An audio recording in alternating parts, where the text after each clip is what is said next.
નમસ્કાર મિત્રો, option trader Gujarati YouTube ચેનલની અંદર આપ સૌ મિત્રોનું હાર્દિક સ્વાગત છે. તો કેવો રહ્યો મિત્રો આજનો ટ્રેડિંગ સેશન તમારું? મોર્નિંગમાં ધમાકેદાર પ્રોફિટ બાદ એ પ્રોફિટને પોતાના એકાઉન્ટમાં કન્વર્ટ કરવામાં સફળ રહ્યા છો કે ઓવર ટ્રેડિંગ કરીને લોસ કર્યો છે? કોમેન્ટમાં જણાવજો. બાકી મોર્નિંગમાં જ જે પ્રમાણે આપણે લેવલ ગઈકાલે આપ્યા હતા એ મુજબ સરસ મજાની વન વે મૂવમેન્ટ આપણે જોવા મળી, બરાબર. અને નિફ્ટીનો આપણે ગઈકાલના વિડીયોની અંદર જે એનાલિસિસ કર્યું હતું કે ભાઈ નિફ્ટીના પ્રીમિયમની અંદર જો તમને આ 120ની આજુબાજુ મળી જાય તો સારી એવી મૂવમેન્ટ મળી શકે. અને લગભગ આ કેન્ડલ બનતી હતી અથવા તો આ બની ગઈ હતી અને આ બનતી હતી ત્યારે મેં એક ટેલિગ્રામની અંદર મેસેજ શેર કર્યો હતો કે ભાઈ માર્કેટનો ડેટા નેગેટિવ છે, જો પુટના પ્રીમિયમ ડીપ મળે તો બાય કરી શકાય.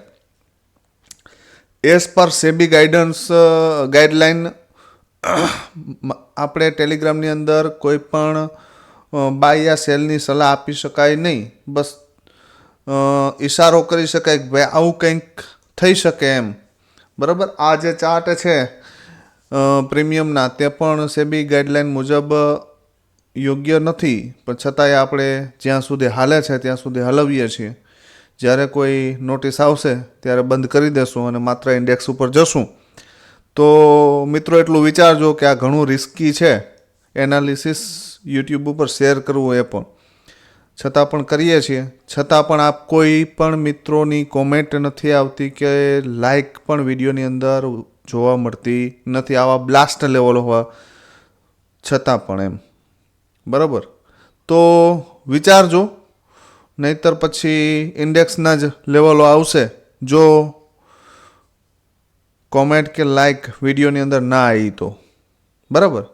તો સ્ટાર્ટ કરીએ. સૌપ્રથમ આજે માર્કેટ કેવી રીતે ચાલ્યું છે તે, અને ત્યારબાદ આવતીકાલે સેન્સેક્સ એક્સપાયરીમાં ક્યાંથી બ્લાસ્ટ મૂવમેન્ટ પકડી શકીએ તેની ચર્ચા કરીએ. તો મોસ્ટ ઓફ નિફ્ટીના જે પ્રીમિયમ છે એ બેઝ ઉપર આવી ગયા છે. ગઈકાલે જે પ્રમાણે આપણે ચર્ચા થઈ કે આની નીચે બે બેઝ છે, બરાબર. એક બેઝ છે ને બે સપોર્ટ છે. માર્કેટે બંનેને બ્રેક કરી અને ડાઉન આવી ગયું છે. તો પુટના પ્રીમિયમ અહીંયાથી બ્લાસ્ટ થઈ અને જે ચાઇનામાં ફેલાયેલો વાયરસના ન્યૂઝ છે એને કારણે માર્કેટે વન વે રેલી જોવા મળી એમ, બરાબર. તો અહીંયાથી એક સરસ મજાનો સપોર્ટ એરિયા ઉપરથી અહીંયા હેમર આપી આપણું આ એક લેવલની આજુબાજુમાંથી. હવે અમુક મિત્રોનું એવું કહેવાનું થાય છે કે સાહેબ 2-3 પોઈન્ટથી રહી ગયું છે, 126થી રિટર્ન થઈ ગયું છે. ભાઈ હવે જ્યારે કોઈ લેવલ મારે ને ત્યારે એમાં 2-4 પોઈન્ટનું બફરિંગ તો હોય જ છે, ક્યાંય પરફેક્ટ લેવલ ક્યાંય જોવા મળશે નહીં, બરાબર. તો આ વીક બનાવી સપોર્ટ એરિયા ઉપર એવડો આવી સ્ટ્રોંગ હેમર બનાવી તો એ કન્ફર્મેશન જ છે કે અહીંથી માર્કેટ બાઉન્સ બેક કરે છે, બરાબર. તો અહીંયાથી એને વન વે 340 સુધીનો ટાર્ગેટ આપ્યો. તો 2x ફંડ તો ઓલરેડી કરી જ દીધું છે. ફરી અહીંયાથી ડાઉન આવ્યું, આ લેવલ ઉપર આવ્યું અને અહીંયાથી ફરી પાછો અહીંયા ટાર્ગેટ આપ્યો. પણ આ ટાર્ગેટ સુધી બેસી શકીએ છીએ કે નહીં એ તમારે જોવાનું છે. એ સાયકોલોજીને બિલ્ડ તમારે કરવાની છે કે આ લેવલ ઉપર કેટલો કોન્ફિડન્સ રાખવો, બરાબર. એવું હોય તો પેપર ટ્રેડ કરી લ્યો 30 દિવસ, એટલે આઈડિયા આવી જશે કે ના ભાઈ આ લેવલ કેટલા ઇમ્પોર્ટન્સ છે અને આમાં બલિદાન દેવાથી શું થાય છે. બલિદાનની દેવાવાળા મિત્રો માટે આ એક ટ્રેડ 25,000 થી 30,000નો હતો આજે, બરાબર. તો 5 દિવસનું પ્રોફિટ એક જ દિવસમાં મળી શકે એવી કન્ડિશન હતી આજના માર્કેટની, કેમ કે વન વે ડેટા હતો, બરાબર. આ તો વાત થઈ નિફ્ટીની.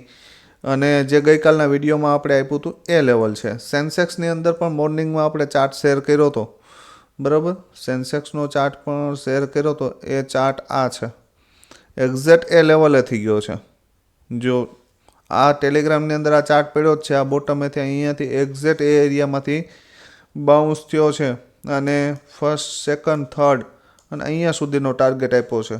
હવે તમે વિચારો મિત્રો કે 211 વાળું પ્રીમિયમ હાઈ મારે છે 1300 પ્લસનું, બરાબર?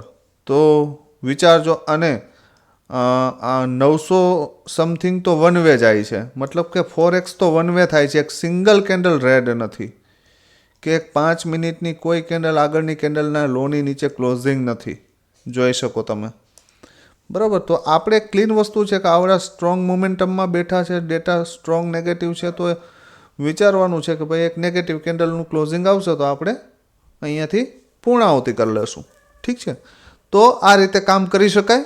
અને આવા બ્લાસ્ટ ટાર્ગેટ મેળવવા હોય તો બલિદાન દેવું પડે મિત્રો, બલિદાની માણસ બનવું પડે તો જ આ પોસિબલ છે, બરાબર? અને એડવાન્સમાં તમારું પ્લાનિંગ હોવું જોઈએ. હવે આ તો વાત થઈ કે ભાઈ ગઈકાલે શું આપણે જે શું પ્રેડિક્ટ કર્યું હતું ને આજે શું થયું છે. હવે આજે આપણે પ્રેડિક્ટ કરીએ છીએ અને આવતીકાલના માર્કેટ વિશે ચર્ચા કરશું, બરાબર? કે આવતીકાલે માર્કેટમાં શું થઈ શકે. તો સેન્સેક્સની કાલે એક્સપાયરી છે અને સેન્સેક્સ માટે લેવલ નોટ કરી લ્યો ઇન્ડેક્સમાં 777777 77,777. આની નીચે જશે માर्केट तो फिर से आज की तरह तूफान आने वाला है. 76,775 સુધીના ટાર્ગેટ આપી શકે ડાઉન સાઈડમાં, બરાબર? અને એની નીચે પણ એક ટાર્ગેટ છે 76,285. રેડી ડાઉન સાઈડ માટે. અપસાઇડ માટે 78,150ની ઉપર જો જાય માર્કેટ તો ફર્સ્ટ ટાર્ગેટ 78,754, સેકન્ડ ટાર્ગેટ 79,385. અહીંયા સુધી માર્કેટ આવી શકે. આ લેવલ આવે કે ના આવે મને ખબર નથી, પણ જો શોર્ટ કવરિંગ આવી તો આ લેવલ આવશે. ઠીક છે?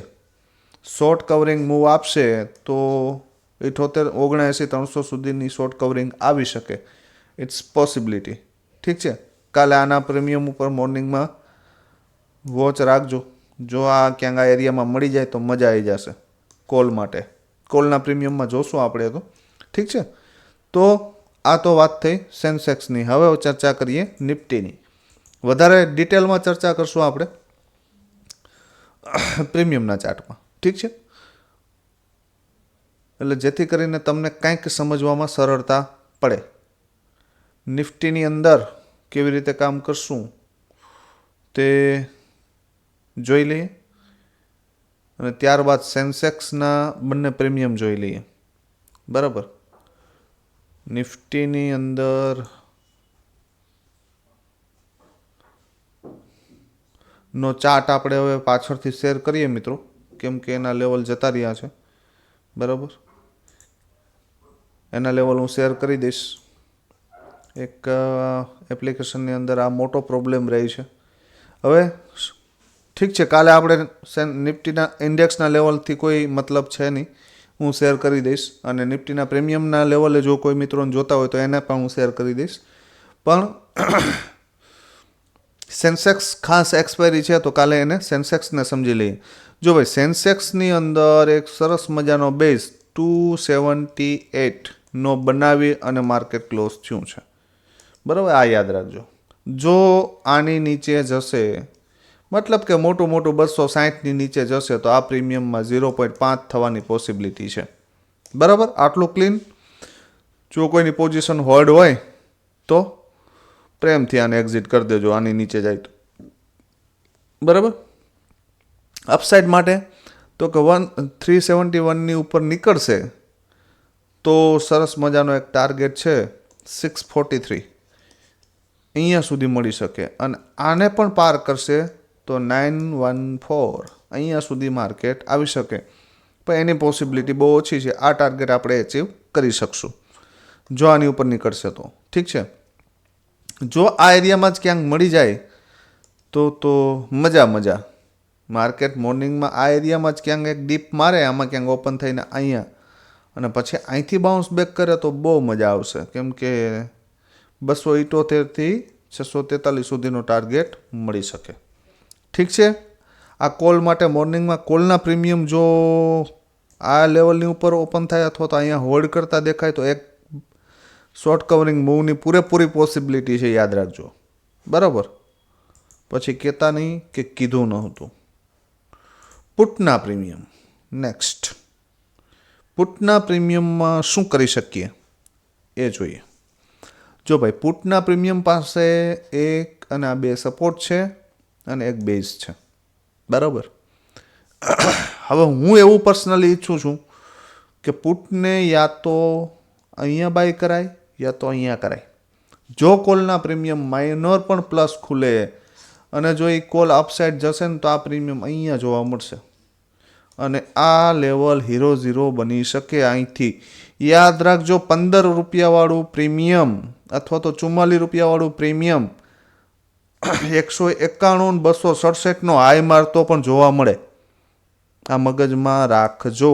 જો અહીંયાથી બાઉન્સ બેક કર્યું તો લેવલ બેઝ છે 15નો, સપોર્ટ છે 44. જો અહીંયાથી મોર્નિંગમાં આમ કરતો આવે અને અહીંયા જો એ પાછું બાઉન્સ બેક કરે તો આ પ્રીમિયમમાં મજા છે. આ વસ્તુ યાદ રાખજો. અહીંયા સુધીના ટાર્ગેટ આવી શકે. ક્યાં સુધીના? તો કે અહીંયાથી બાઉન્સ બેક કર્યા પછી ફર્સ્ટ ટાર્ગેટ 44, બીજો 191 અને એનાથી ઉપર નીકળે તો 267 અને એનાથી ઉપર નીકળે તો 300. બરાબર. 3x fund. કેટલું? 3x, sorry 20x. આની આજુબાજુ તો પહોંચી જાય જો અહીંયા આવે તો. બરાબર. તો સમજદાર કોઈ ઇશારા એ કાફી. અને હા, એક વસ્તુ બાકી રહી ગઈ. ધારો કે આ પ્રીમિયમ ક્યાંક ઉપર જ ઓપન થઈ ગયો, ગેપ ડાઉન ઓપન થયું ને, તો એને અહીંયા સુધી રાહ જોજો 210 સુધી. અને અહીંયાથી બાઉન્સ બેક કરે તો ફર્સ્ટ ટાર્ગેટ આ, સેકન્ડ આ અને થર્ડ આ આવી શકે. જો આની ઉપર નીકળું તો પુટનું પ્રીમિયમ બ્લાસ્ટ થઈ જશે, યાદ રાખજો. આની ઉપર નીકળશે તો. બરાબર. પણ મેં કીધું એ વસ્તુ યાદ રાખજો, આ પ્રીમિયમ અહીંયા મળે તો એકવાર 3 ગણું ફંડ તો કરશે જો, એવું મને દેખાય છે એઝ પર ચાર્ટ પેટર્ન. ઠીક છે. આ જે કંઈ પણ એનાલિસિસ છે એ માત્ર પેપર ટ્રેડ માટેનું છે. બરાબર. તો કોઈએ રિયલ ટ્રેડ કરવો નહીં. બરાબર. અને કરવો તો પોતાના ફાઇનાન્શિયલ એડવાઇઝરની સલાહ સાથે કરવો. બરાબર. જેથી કરીને તમને પૂરેપૂરા ગાઈડ કરી શકે અને કેપિટલને સેફ રાખી શકે. ઠીક છે. નિફ્ટીના પ્રીમિયમના એનાલિસિસનો ચાર્ટ લેટ નાઇટ શેર કરી આપું છું. બરાબર. પણ આ બધી વસ્તુ પાછળ અમે કમસે કમ 1 કલાક 1.5 કલાકનો સમય આપીએ છીએ. તો તમે 10 કોમેન્ટ કે 15 કોમેન્ટ પણ વિડીયોની નીચે આપી શકતા નથી. જો આવું ને આવું રહ્યું તો પછી પ્રીમિયમ એનાલિસિસના વિડીયો બંધ થઈ જશે. આ યાદ રાખજો. બરાબર. કેમ કે જો અમે અમારો પૂરેપૂરો એફર્ટ આપી અને આવા સ્ટ્રોંગ લેવલ કાઢી શકતા હોય તો આ વિડીયો માત્ર ને માત્ર આપણા જે ગુજરાતી ભાઈઓ છે જે ઓવર ટ્રેડિંગમાં ફસાય છે એના માટે બનાવું છું અને ડેઈલીની 1 કલાક બગાડું છું. બરાબર. નહીંતર કોઈ જરૂર છે નહીં. લાઈવની અંદર પણ આખો દિવસ તમને ટેલિગ્રામ ઉપર સપોર્ટ કરું છું. તો કમસે કમ વિડીયોને લાઇક અને શેર તો તમે કરી જ શકો. જો મને 1 વીકની અંદર આવું કંઈ નહીં દેખાણું તો ધીમે ધીમે પછી આપણે ચેનલને પ્રીમિયમ કરી નાખશું અને જે પ્રીમિયમ મેમ્બર હશે એને જ આ લેવલ જોવા મળશે. બરાબર. તો આવતીકાલે ફરી મળીશું નવા વિડીયો સાથે. ત્યાં સુધી જય માતાજી, હર હર મહાદેવ.